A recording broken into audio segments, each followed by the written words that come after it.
BBC Manila, Rizal, Cavite, Laguna, release, 6:30. Release! Ayan po, good luck po sa inyo mga BBC Manila, Rizal, Cavite, Laguna. Ayan po mga ibon nyo. Sana makauwi po na ligtas. Good morning po. Ayan po.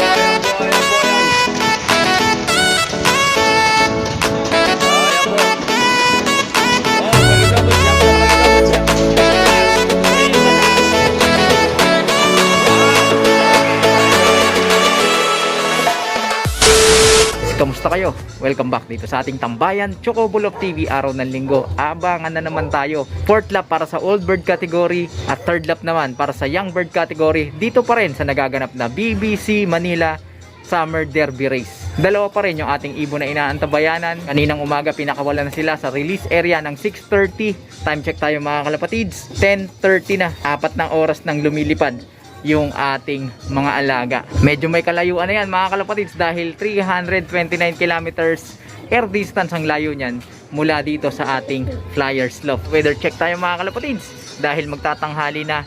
Ayan, napakainit na ng sikat ng araw pero napakakapal naman ng mga kaulapan na maaaring makaapekto sa visibility ng ating mga alagang pauwian. Hindi nga tayo nakapag-upload ng mga video sa mga nakaraan tungkol sa mga ginawa nating paghahanda, pero as usual mga kalapatid, the same pa rin yung ating ginawang paghahanda. Simula nung dumating sila nung nakaraang pauwian, binigyan natin sila ng sapat na pahinga. After nila makapagpahinga, sinimulan na natin yung pagpapagpag sa kanila. Bagamat hindi tayo nakasama sa mga pagbimidtos, ganun pa man nagsariling sikap tayo sa pamamagitan ng force fly. Alam nyo kasi mga kalapatids na kanubi, yung ating mga ibon kapag nagpapalow fly tayo, hindi na sila lumilipad talaga. Siguro tinatamad na.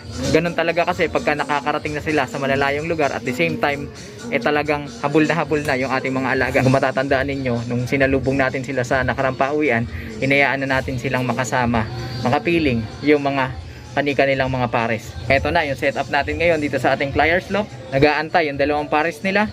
Samantala ito naman yung ating mga young bird.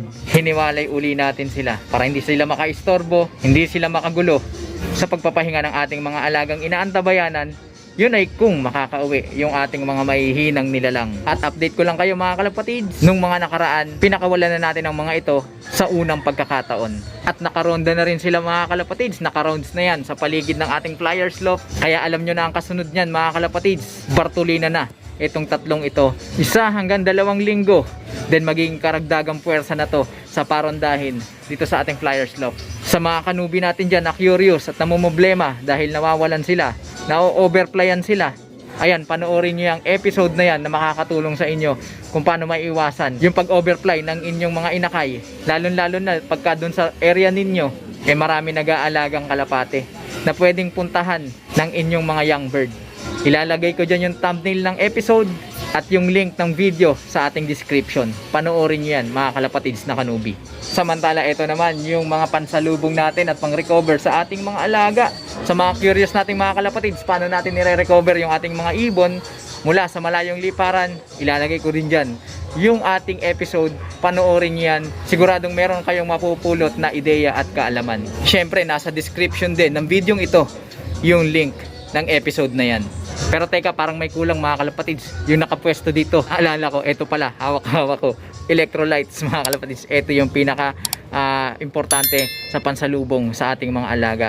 10:45, kasalukuyang bumabagtas ng 1,300 speed yung ating mga alagang pauwian. At mamayang 11:04 base sa forecast, kung consistent pa rin yung dating ng ating mga ibon, sa mga oras na yan, pwede nang dumating yung ating mga alaga. Lalo na yung laging nauuna, yung ating grizzle. Kaya eto na mga kalapatids, ihanda na natin yung electrolytes para pagka dumating yung ating mga ibon, ready to drink na yung ating mga alaga. Okay? So meron pa tayo halos 15 minutes para mag-relax bago tayo kabahan sa pag-aabang kung uuwian pa ba tayo ng ating mga mahihinang nilalang. Makakapag-clock ba tayo? No kaya yung magiging performance nila? At ang worst scenario ay kung mababawasan na ba o mauubos na yung ating mga inililipad na alaga. Masasagot natin ang lahat ng mga katanungan yan sa patuloy na pagtutok dito sa ating munting tambayan. Tara, samahan ninyo ako at makiabang dito sa ating episode na pauwian. At sa mga hindi pa nakapag-subscribe dyan, ano pang hinihintay nyo? Mag-subscribe na kayo, hit nyo na notification bell para updated kayo sa ginagawa nating kwentuhan dito lang sa ating munting tambayan. At biglang kumulimlim ang kalangitan mga kalapatids at napakalawak ng kaulapan. Yung ganyan lagay ng himpapawid ay makaka-apekto ng malaki yan sa visibility ng ating mga alaga. Samantala bumagsak na ng 1,100 plus yung bilis na binabagtas ng ating mga ibon papabalik dito sa ating flyer slope. Ito na yung mismong bilis at pauwian ng ating grisel. Kaya nakaantabay na tayo mga kalapatids. Medyo nangangamba uli ako mga kalapatids kasi nung nakaraan ay hindi siya nagkakain nung inihanda natin siya nung Biyernes. Konti lang yung tinuka niya. Parang nung nakaraan, nung sinampa natin siya sa Tagudin. Pero napabilib ako ng ibon na yun kasi kahit ganun, nagawa niya pa rin maging lap champion dito sa aming area. And then pang 13th sa ibon na ba natin to? Puti eh. Umikot. Tignan natin kung sa atin yun. Pang 13th overall siya, young bird and old bird category sa buong BBC Manila. So malaking bagay na yan mga kalapatids dahil sa dami ng ibon. 5,858 birds. Di biro yun at magagaling yung ating mga kalapatids at mga ibon na kalaro natin sa club na to. Tignan natin kung pupuntos pa rin yung ating ibon sa pagkakataong ito. Grabe, maulap pa rin mga kalapatids at medyo malakas ang hangin. Naku, yung hangin na yan pwedeng maging tailwind yan sa ating mga ibon na makapagpapabilis sa kanila. At ang pinakamasaklap ay pwede rin maging headwind yan na magpapabagal at makapag-uubos ng lakas ng ating mga alaga. Ay nako, tignan nyo mga kalapatids, napakapal pa rin ang kaulapan. At time check tayo mga kalapatids, 11:30 na, nasa 1,100 speed na pababa yung nililipad ng ating mga alaga. Wala pa rin nakakauwi sa ating dalawang ibon mga kalapatids, abang-abang pa tayo. Ayan na nga mga kalapatids, atin na yata to. Ayan. Ay hindi, naka white plate, walanjo. Kala ko sa atin na. Hindi white plate yung ibon natin, grisel yun tapos naka white plate. Kinabahan ako, walanjo naman to. Ano yata yun mga kalapatids, ikot ng ikot sa atin ba yan? Walanjo. Yan ba yun? Hindi natin kung sa atin nga yun. Kanina pa yan ikot ng ikot eh. Tawagin na natin to. Sana sa atin na nga. Ang kulay ng grisel natin eh.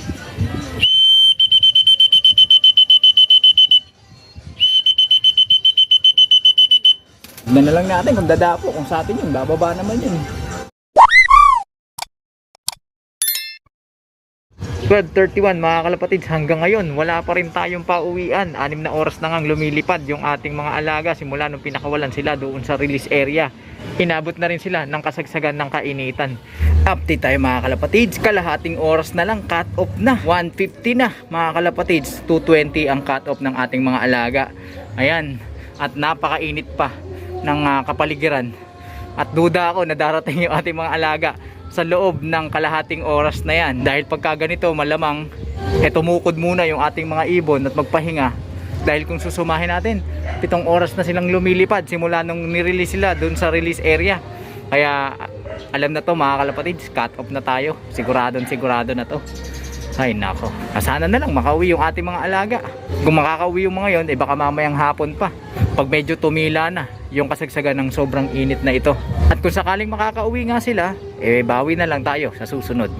Kalapatids, meron tayong ay nako, ngayon lang dumating mga kalapatids. Nauna yung blue check natin dumating. Ayan na, pasok para ma-clock natin. Dali, 10 minutes pa. Putik-putik yung ating ibon. Ako lang mga kalapatids. Ayan, nakrak na natin. Nasa 711 na lang yung speed niya. Pasok pa rin mga kalapatids. At 5 minuto na lang, cut off na. At eto, susubuan na natin tong ibon natin ng bawang dahil nagputik siya mga kalapatids. Uminom yan sa kung saan.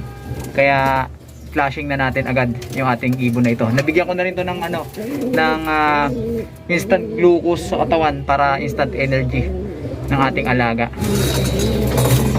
Okay mga kalapatids, nasubukan na natin ang bawang at ito yung isang bawang para dun sa isang ibon natin. Kaya lang hanggang ngayon ay wala pa rin. At ayan, ilang minuto na lang, 4 na minuto, 3 minuto, cut off na. At mabubutasan yung ating ibon na yun. Wala pang butas yun mga kalapatids at napakaganda ng ating naging panimula dun. Ang average ng speed niya ay 1-1 lagi. Nung isa lang, nung sa may Agoo yata, yung nag 900 speed yung ibon natin na yun, Pero so far wala pang cut off yun. Kahit nung sa training pa lang tayo, hindi na cut off yung ating ibon na yun. Ano kanyang nangyari doon, no? Medyo kinakabahan ako kasi kung ito na napakabagal na ibon naririto na, tapos yung isang ibon natin na yun wala pa, ano kaya ang ibig sabihin nun, mga kalapatids? So sana umuwi na lang ng ligtas yung ating ibon, at kung papalarin pa, may oras pa naman, makita nating lumanding agad yung ating mahinang nilalang.